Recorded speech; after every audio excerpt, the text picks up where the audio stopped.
Well, let's start at the very beginning. Tell me about what you do. At the moment I'm working for an organisation called Watoto Childcare Ministries, and I'm running their babies home in Northern Uganda in Gulu. So the babies home where you work is part of a bigger mission. Yeah, Watoto Childcare Ministry was established probably about 16 years ago.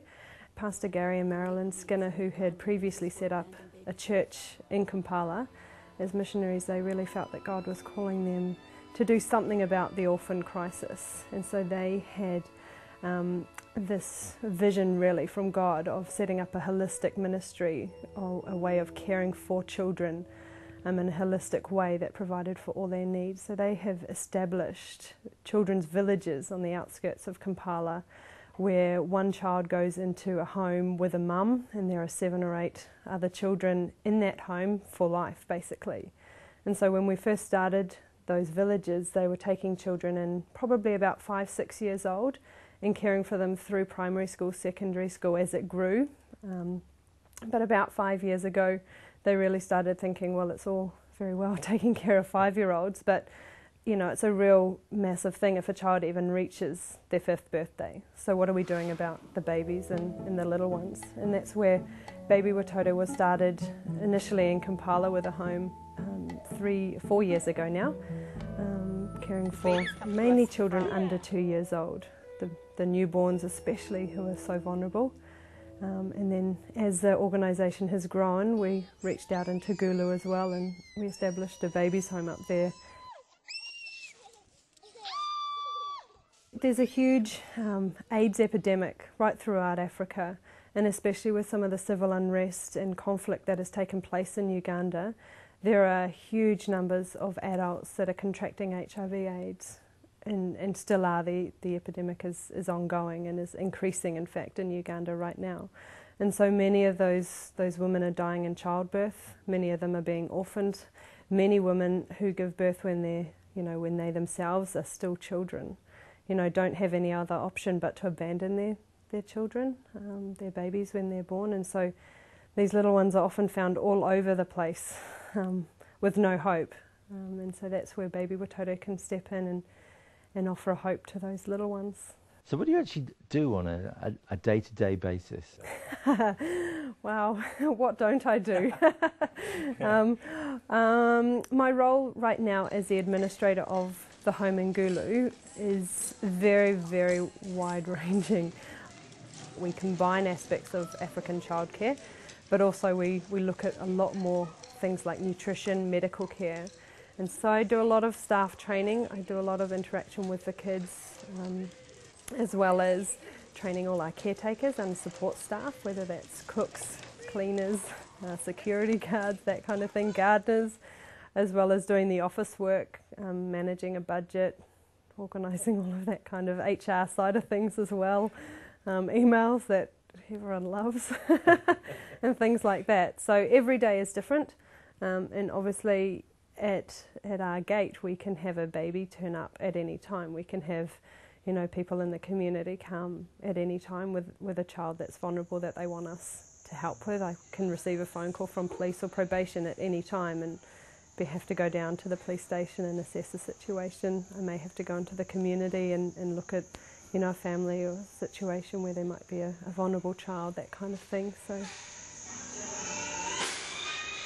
when we opened the baby's home in Gulu, we went for the first 3 weeks without power, and the first 10 days without running water. And still 8-9 months later, we still have no guarantee of power or water on a regular basis.